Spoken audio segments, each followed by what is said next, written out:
quick, for the actual dinner, how do we want to do this? Because I can cast detect thoughts, so maybe if I cast it beforehand, I can do it on either I I'm can not cast detect thoughts supremely beforehand or intelligent, afterwards. but do you really think a vampire lord is not going to notice?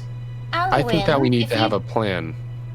Alwyn, keep in mind Yeah. if you do that, you may alert him to that. That may make him more weary. You have to be careful.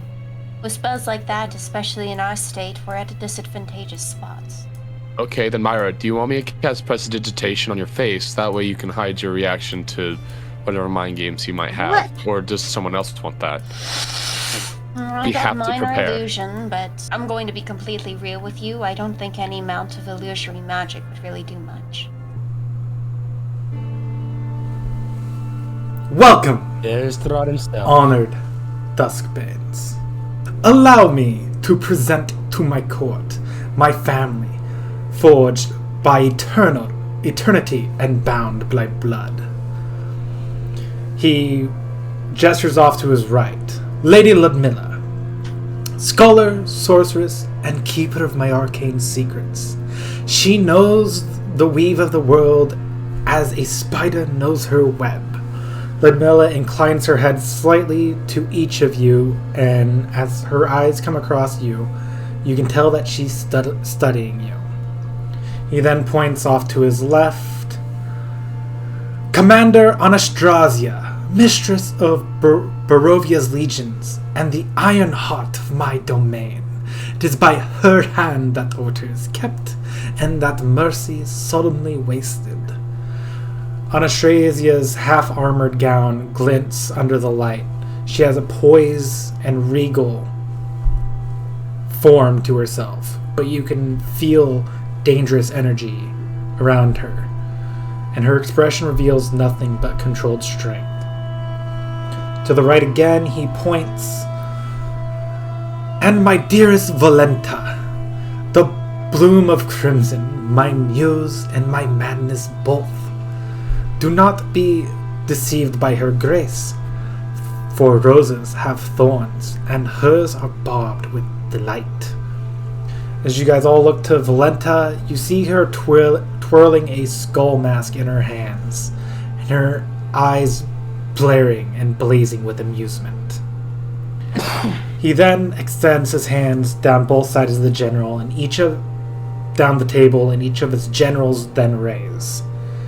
He points far down to Dorarian. General Volkavar, the Unbroken Blade. He served beside me when the world was young, and even death dared not part his loyalty. He is a very tall, imposing man, clad in blackened armor, and he bows stiffly.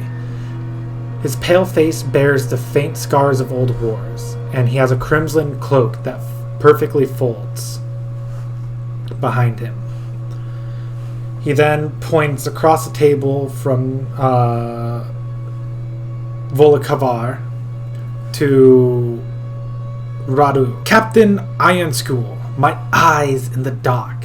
Few see him and live to tell the tale, and fewer still hears him coming.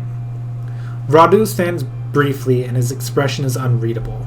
His movements are fluid and soundless, and his shadow seems to lag behind his body, as though reluctant to keep up. Then we have General Victor Dragma, the storm's given flesh. Where he walks, silent dies. His fury is the anthem of my armies. Victor just smiles and lets out a low, humorless laugh, and the sound seems to vibrate the silverware that's in front of you. And finally, Senras Freeberry, my crimson engineer. He was once mortal, one of my favorite to face, but now he's perfected. His machines sing in harmony with Undeath himself.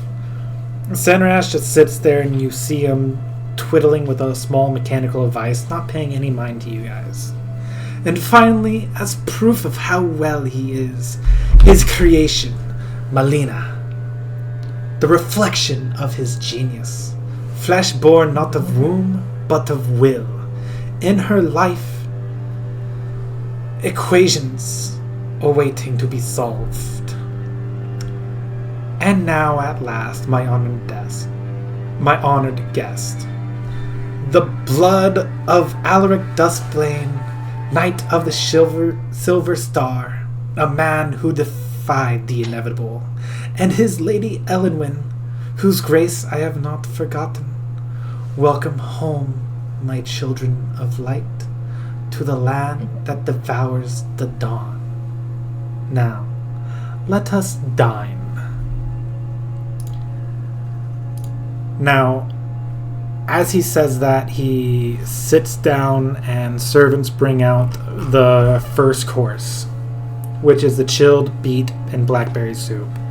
It is a rich crimson puree served in black porcelain bowls, topped with a swirl of pale cream in a spring of thyme. Now, I would like to know you all, so we will start to the closest on my left. Bella, tell me about yourself. You already know all there is to know. I do not. I just know of your name. I know nothing else. I won't tell you anything. He looks down the table at Alaric. Feisty one. I can see she takes after you, my good sir. Now, let's hop over to Myra. Tell me about yourself. I'm just a humble cleric. Nothing special about me, Your Grace. She does like a small bow. Now on to Juniper. I put down the spoon of my blackberry soup, and I stand and I bow. I say, I am Juniper Duskbane, the eldest. I bow a little bit deeper. Disciple of the Way of Mercy, and a Goliath of a Forgotten Clan. I sit back down. Interesting. Oh. Now let's go for Isaria, is it? I thought you would already know more about me from knowing my size. I sit I down. did not make Bumpily. any of your clothing. That was my Vestani. They did that out of their own goodwill, nor instruction of mine.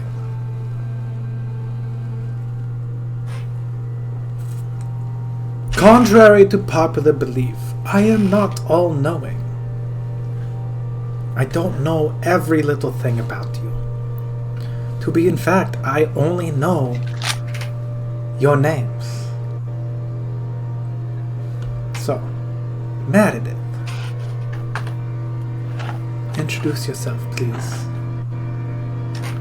I'm the alchemist of the family.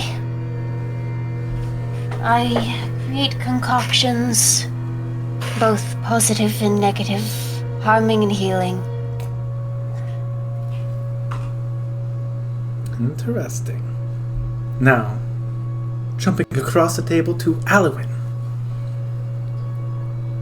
Alan stands up and with a grin, he bows to you.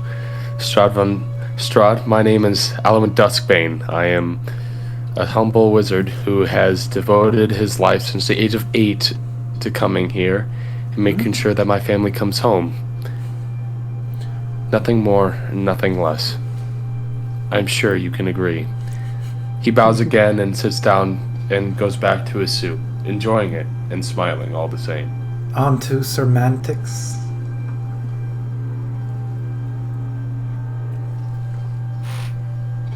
That's all you need to know. I don't really care for introductions. He then points to Zadria. Zadria!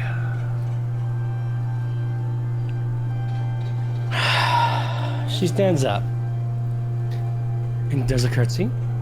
Pleasure to meet you, Strahd. My name is Zadria Duskbane. I am a ranger, former warlock. And I'll be quite clear. I am here to bring my siblings home, but I also don't like you. However, as this is under the banner of peace, I humbly thank you for inviting us to dinner. And the main thing you should know about me is, if it comes to war, I'll be the last thing you see. Now finally, And she sits Adrian. down. Him first off. Now finally, Adrian.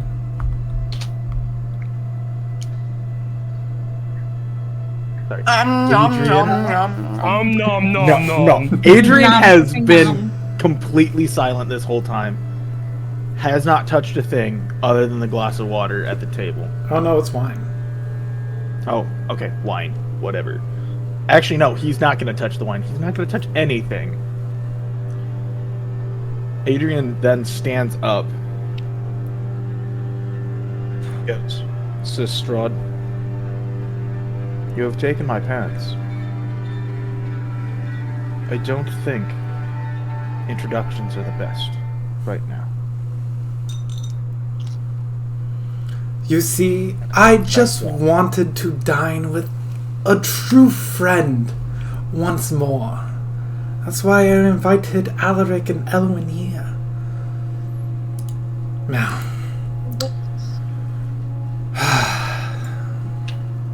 I have one question. Do you know what it means to be remembered? To have your name whispered in the dark centuries after your bones should have turned to dust?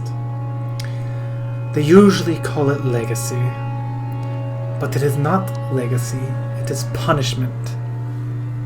He kind of puts his hand on the table, stands up, and grabs his wine glass and starts walking behind all of you. Once I fought for land and crown. I bathed this world in blood and called it peace. My armies marched underneath the banner of conquest, and still the gods turned their faces from me.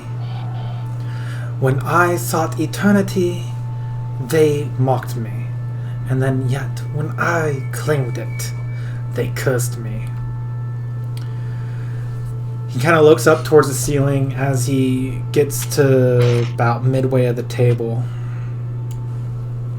Now I reign over a graveyard of my own making. Every dawn mocks me with hope I cannot feel, and every dusk buries another piece of what I once was. He gets behind Alaric, takes a sip. But tell me, children of Duskbane, what separates a monster from a hero? Is it their actions? Is it their intentions? Or simply who tells their story when blood dries?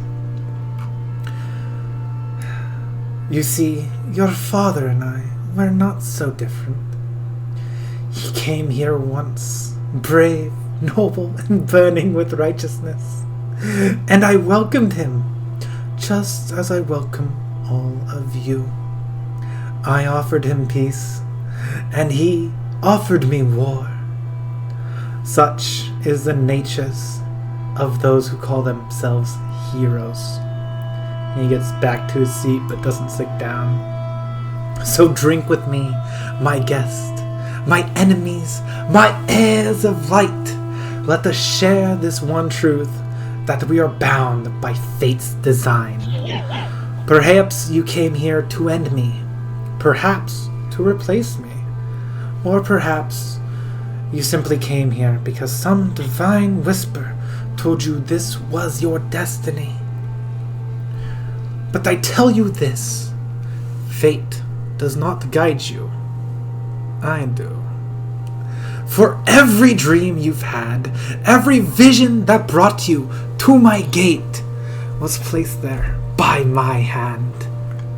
And now have I been waiting for you all, the final act of a story centuries in the making. So eat, drink, bask in this fragile peace, for it is the last you will know.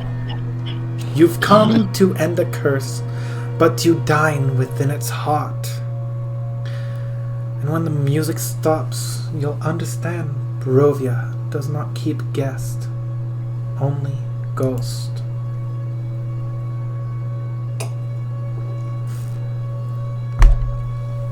As he takes a sip and sits back down.